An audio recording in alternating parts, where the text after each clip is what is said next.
It was an ordinary Tuesday morning in the sleepy town of Elm Ridge, California. The sun was barely up when 29-year-old Erica Palmer kissed her husband goodbye and gathered her things for work. The quiet hum of the suburbs lulled everything into routine silence. Coffee brewed. Kids readied for school. Life went on, predictably and peacefully. But underneath that illusion, something dark had already begun. Erica, a paralegal with a reputation for discipline and diligence, had no idea that this morning would be her last. She was running a few minutes late, an unusual occurrence for someone so punctual. She didn't realize she was being watched, that she had been watched for weeks. Across the street, hidden behind a row of trash bins, someone lurked. The camera footage later retrieved from a neighbor's Ring doorbell would show a man creeping toward Erica's car around 3:47 a.m., hours before she even woke up. The man, clad in dark clothing, gloves, and a hoodie pulled low over his brow, walked with deliberate intent. He didn't break the windows. He didn't force entry. He popped the trunk. Detectives would later determine the man had cased the neighborhood for days, maybe even longer. He had walked the streets disguised as a jogger, a delivery man, even posed as a surveyor asking neighbors odd questions. His face was forgettable. His demeanor ordinary. That's what made him dangerous. Erica had mentioned to a colleague the previous week that she felt like she was being followed, but she brushed it off as paranoia. Her husband, Darren, remembered her saying, "I don't know, maybe I'm just stressed. Work's been getting to me." But she wasn't stressed. She was being hunted. The man in the trunk had spent nearly 4 hours lying still, cramped beneath the flimsy cover of a moving blanket and behind a wall of gym bags. He wore latex gloves and had meticulously planned his move. Inside his backpack were zip ties, duct tape, a large hunting knife, and a burner phone. He wasn't there to rob her. He wasn't there to threaten. He was there to end her. At 7:03 a.m., Erica got into her silver Honda Accord and started the ignition. She placed her coffee in the cup holder, adjusted the mirrors, and began her short drive to the law firm where she had worked for nearly 5 years. Dashcam footage showed her driving the familiar route, down Elm Street, left onto Camden, a stop at the intersection near the gas station. Her favorite podcast played through the speakers, a true crime show about victims who never saw it coming. Poetic. Tragic. She had no idea she wasn't alone in the car. From the trunk, the killer stayed completely silent, breathing shallow, still, patient. He had trained himself for this. There had been other victims in other towns, but Erica had been his obsession for nearly 2 months. She was perfect, successful, smart, beautiful. She made the mistake of being noticed. Erica arrived at the firm's underground parking garage at 7:32 a.m. She waved to the security guard, parked in her usual space near the stairwell, and stepped out of the vehicle. Then, she hesitated. She turned back to the car. Something had moved. In interviews later, witnesses said they saw her open the driver's door and lean in, perhaps to grab her purse or phone. But no one saw what happened next. The security camera at the far end of the garage, blurry but time-stamped, captured a shadowy figure leaping from the rear of Erica's car. It happened in seconds. A struggle, a muffled scream, and then, silence. The footage would haunt the detectives forever. Erica didn't show up to her 8 a.m. meeting. She wasn't answering texts or calls. By 9:15 a.m., her boss had called Darren. By 9:45, Darren was in the firm's lobby, panic rising. The security team replayed the garage footage. By 10:20, police had cordoned off the area. Blood had been found in the trunk. A drag mark on the concrete led to the stairwell, where Erica's phone lay shattered. Her car was empty. The worst part, there was no sign of Erica. It was as if she had vanished. Detectives now believed they were not just investigating an assault. They were hunting a predator. Someone who had studied her, stalked her, and ambushed her in a way that suggested experience. Planning. Control. FBI profiler Dana Madsen was brought in by day 2. Her review of the footage, the behavior, the tools found in the trunk, it all pointed to a repeat offender. A high-functioning sociopath who blended seamlessly into society. Someone with military-level patience. The use of the car trunk? Symbolic. Predatory. He wanted control from beginning to end. He wanted her to fear, to struggle, to know she was not in charge. This wasn't a crime of passion. It was a performance. And Erica? She was the lead. But there was more. The way the killer evaded detection, how he knew the layout of the garage, how he avoided cameras, it all suggested he had either experience in law enforcement or security. Someone close to the system. The forensic team scoured Erica's car and the garage. One clue stood out, a smudge on the inside of the trunk lid. Upon closer inspection, it was a partial fingerprint, but it didn't match anyone in the national database. Even more disturbing, hidden beneath the trunk's carpeting was a torn piece of a photograph. Erica's face. Cut out. This wasn't a random killer. This was personal. Detectives began to pull every case Erica had worked on. Every ex-client. Every disgruntled litigant. She'd worked on dozens of family court cases, property disputes, and even a few restraining orders. But one case jumped out, Calvin Reese. Calvin Reese had been on Erica's radar 6 months earlier when she assisted on a domestic violence injunction filed by Reese's ex-wife. The case ended with Calvin losing custody of his daughter. During the proceedings, Reese had shown disturbing behavior, smiling in court, mouthing threats.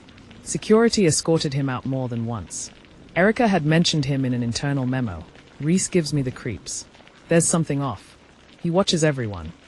He hadn't been seen since the injunction was granted. And now, his name was back on the radar. Authorities obtained a warrant for Reese's last known residence. The small, dilapidated home on the edge of town looked abandoned. But inside, it was anything but. What they found would chill even the most hardened detectives. Walls covered in photos, Erica at work, at home, at the gym. Time-stamped, organized. Labeled. In the corner, a makeshift bed beneath a window, and beside it, a stack of journals. Dozens of pages filled with scribbles, ramblings, and repeated phrases. She's mine. Perfection must be preserved. I know how to disappear. But no Erica. One of the journals contained a rough map. Detectives traced the outline to a stretch of forest 30 miles outside Elm Ridge, an old hiking trail long since closed due to flooding and landslides. Reese had written cryptic entries. The cage is ready. She'll learn silence. They won't find her in time. That was enough. SWAT teams, search dogs, and helicopters were deployed within hours. The hunt was on, but time was slipping. Erica was still out there, and Calvin Reese wasn't done yet. The search party reached the outskirts of the forest by early morning. Fog clung to the earth, thick and stubborn, muffling sounds and swallowing footprints. The terrain was treacherous, fallen logs, shifting soil, and the ever-present sense of being watched. Detective Lara Boone led the ground team. Armed with Reese's crudely drawn map and coordinates from his journal, they fanned out in a grid pattern. Drones buzzed overhead. Search dogs barked in the distance. Then, one of the canines froze. A sharp, urgent bark followed. The handler called out. Moments later, the team was running. They found a hidden entrance behind a thick veil of ivy, a narrow shaft cut into the hillside, covered by metal grating and nearly invisible unless you were right on top of it. Boone's gut turned to ice. They had found the cage. The entrance led to a hand-dug tunnel supported by wooden beams and littered with decaying leaves. The air was stale, humid. Every step felt like trespassing into someone else's nightmare. About 20 feet in, the tunnel opened into a wider chamber. It was lined with metal fencing and sealed with a padlocked gate. Inside, a mattress, a bucket, empty water bottles, and a blood-stained cloth. No Erica. But carved into the wall, in crude, scratchy lettering, were the words. Don't trust the silence. Boone's voice cracked over the radio. We found the chamber. But she's not here. Repeat, she's not here. The room screamed captivity. But it wasn't where Erica was now. Reese had moved her again. That afternoon, Erica's sister received a voicemail from an unknown number. The message was garbled, static-laced, but a whisper cut through. Tell them, the old rail yard, sundown, bring no one. Authorities traced the signal. Burner phone. Disposable. Activated and deactivated within 10 minutes. Reese was taunting them, manipulating the timeline. Detective Boone made the call. They couldn't risk waiting. The team mobilized toward the rail yard, a dilapidated property abandoned since 1987. It was a death trap. The old rail yard sprawled across 10 acres of rusting freight cars, tangled weeds, and forgotten machinery. Every creak of metal and hiss of wind added to the tension. Teams searched silently, methodically, until they found it, an open car at the far end, freshly scraped drag marks leading to it. Inside, another scene of torment. A chair, shackles, and more of Erica's belongings. Her earring, her broken phone case. A tape recorder played on loop. You're too late. I'm always 10 steps ahead. Then it clicked off. The trap had been sprung. Part 15, a message in blood. Back at the station, forensic techs analyzed a smear of blood found on the railcar wall. It spelled a word, Ruth. Ruth was the name of Reese's mother, deceased for nearly 15 years. She had died in a psychiatric facility after a long history of abuse allegations and delusions. Reese had grown up in that house. He had inherited her rage. Digging into old records, detectives found a journal entry written by Ruth. Calvin plays hide-and-seek with angels. It was a clue, twisted and symbolic. Reese wasn't just hiding Erica. He was reliving a game from childhood. And he was playing to win. Further investigation led to a discovery near Ruth's former residence. A shack on a forgotten parcel of land in the woods. Overgrown. Isolated. Locked tight. Inside, detectives found what they would later refer to as the dollhouse. Dozens of mannequins, dressed in clothing stolen from Erica's apartment, stood in rows. Faces painted crudely to resemble her. Notes taped to their chests. Good girl. Too loud. She needs to learn. And at the center, a timer. Counting down. 19 hours. The discovery of the dollhouse was a psychological breaking point for the team. Reese wasn't just obsessed, he was unraveling. Erica's time was running out.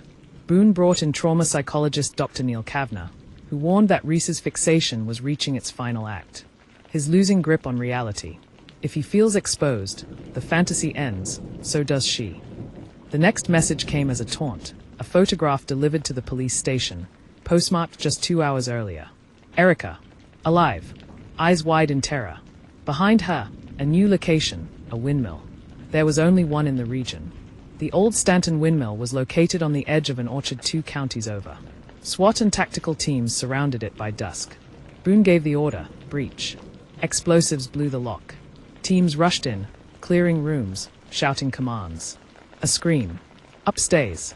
They found a bed, handcuffs, and a live video feed broadcasting Erica's face. But she wasn't there. The entire setup was another decoy. Behind the monitor, a note. Wrong again, but warmer.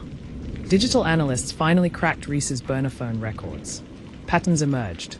Calls made to various locations around Elm Ridge matched to unused storm drains, abandoned homes, even an old church. Reese had built a network, a circuit of hiding places. Erica was being moved constantly. Each stop, closer to collapse. Then came the breakthrough. One of the locations matched an incident 3 years earlier.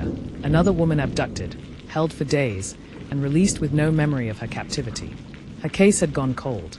She remembered one thing, the sound of train horns. Constant. Close.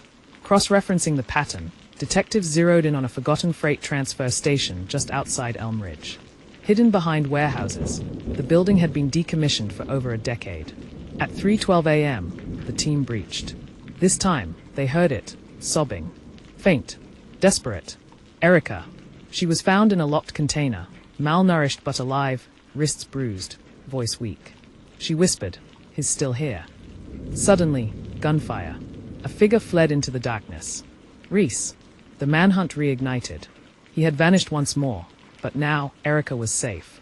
The night Erica was rescued, floodlights blazed over the transfer station as agents swarmed the grounds, searching for Calvin Reese.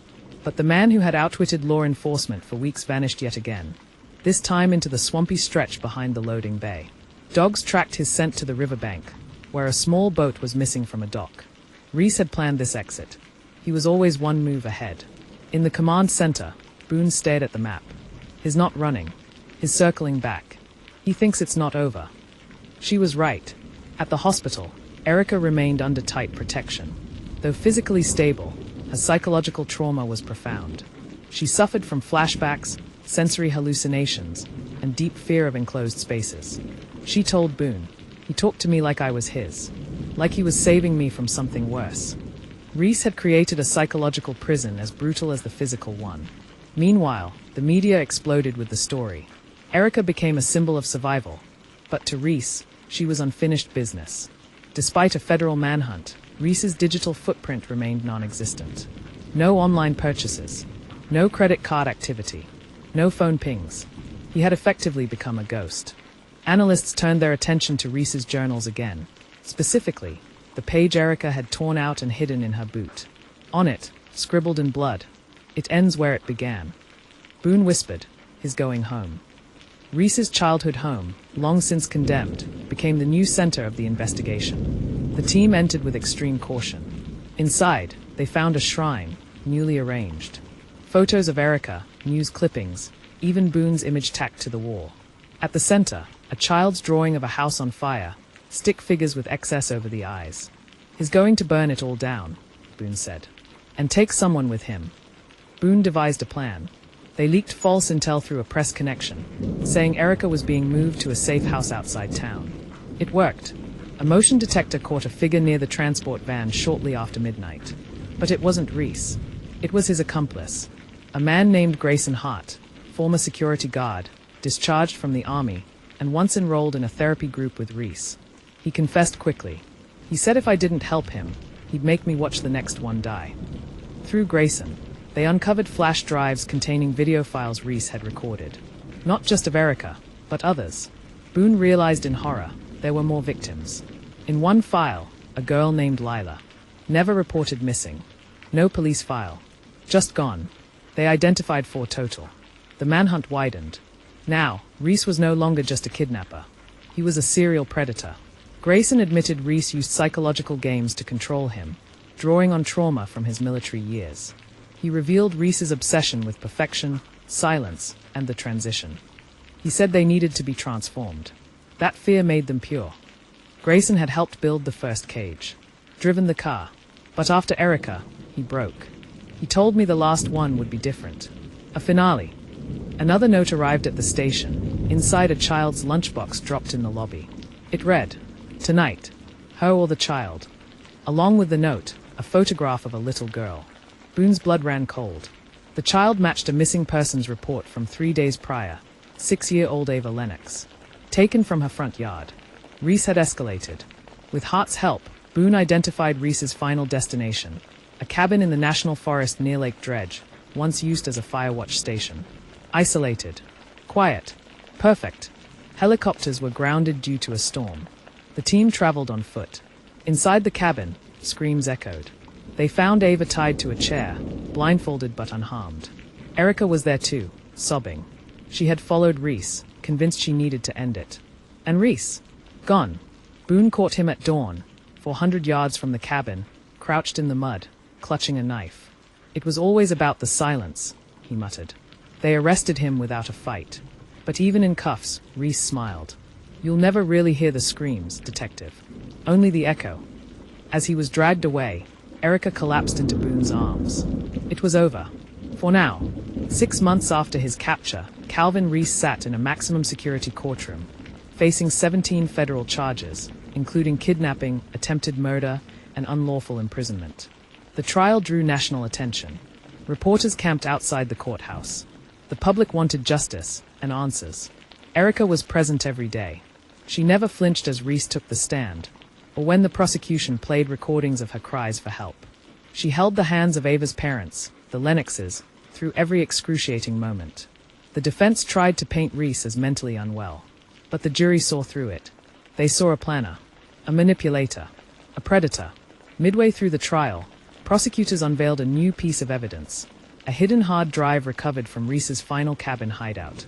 On it, files spanning more than a decade. Images, names, surveillance logs. There were more victims.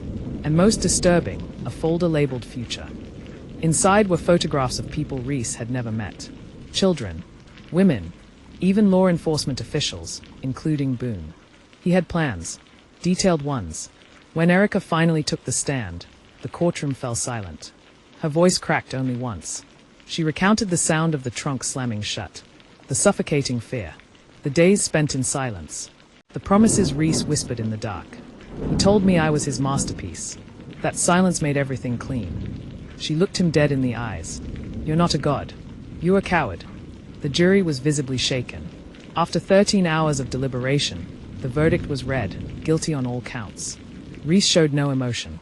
Not even when the judge sentenced him to life without parole, plus 100 years. But just before being escorted out, he looked toward Erica and mouthed, "This isn't over." Security doubled immediately.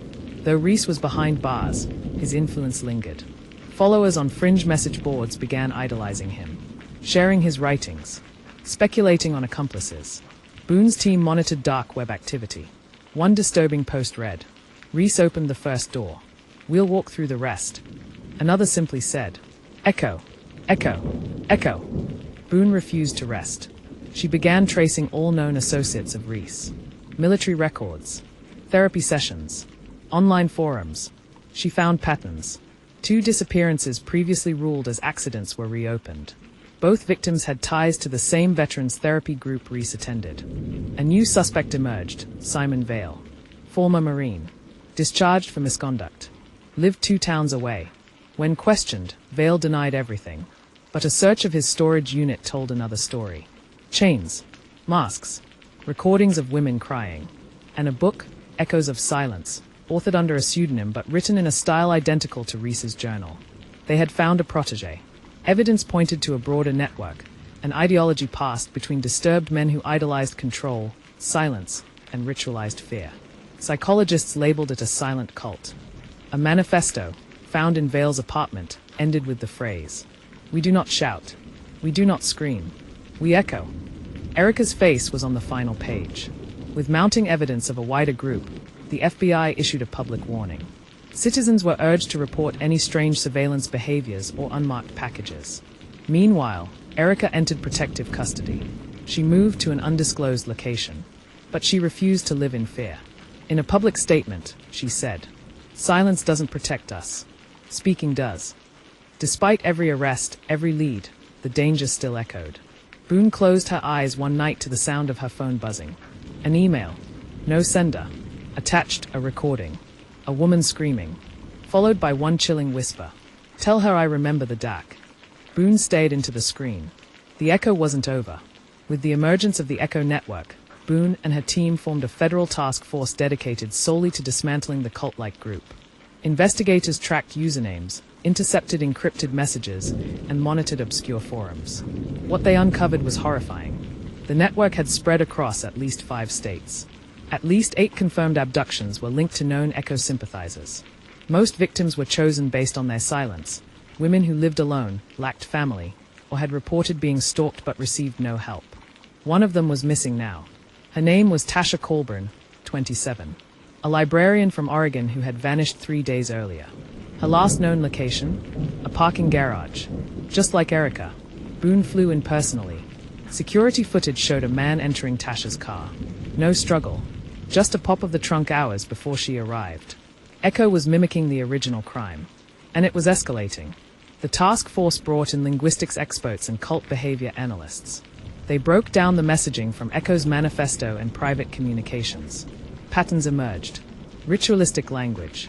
Cycles of stalking, silence, abduction.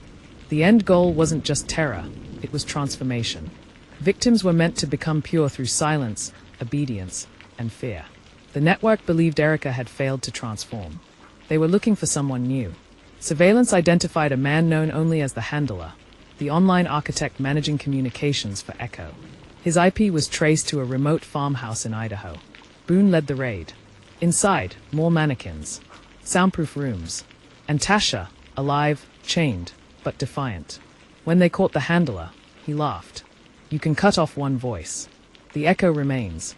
From prison, Reese had remained silent, until now. He requested a meeting with Boone. She agreed. The prison's concrete walls couldn't mute the tension. Reese leaned forward and said only this. "Echo isn't mine. It's yours now." Boone left the room shaken. Boone returned home to find her windows shattered. No forced entry. No valuables taken. On her bed, a cassette tape. She played it. It was her own voice. Recorded during a therapy session 10 years earlier. A session that had never been public. They were inside her life now. Boone was put under protective detail, but she refused to back down. She gave a press briefing. "They want fear. We give them resistance. They want silence. We speak louder." That night, 4 Echo members were arrested in simultaneous raids across 3 states. But one escaped. Grayson Hart, once believed fully reformed, vanished from witness protection. Investigators learned he had been feeding information to Echo all along. He left a message for Boone. Even light creates shadows. The final plan was underway. An encrypted message intercepted by the task force revealed Echo's last directive, the gathering. One night, one silence, All eyes on her. The location: Elm Ridge, Boone's hometown. A massive security operation blanketed the town. On the night of the gathering, Boone took the stage at a local university for a panel on crime prevention.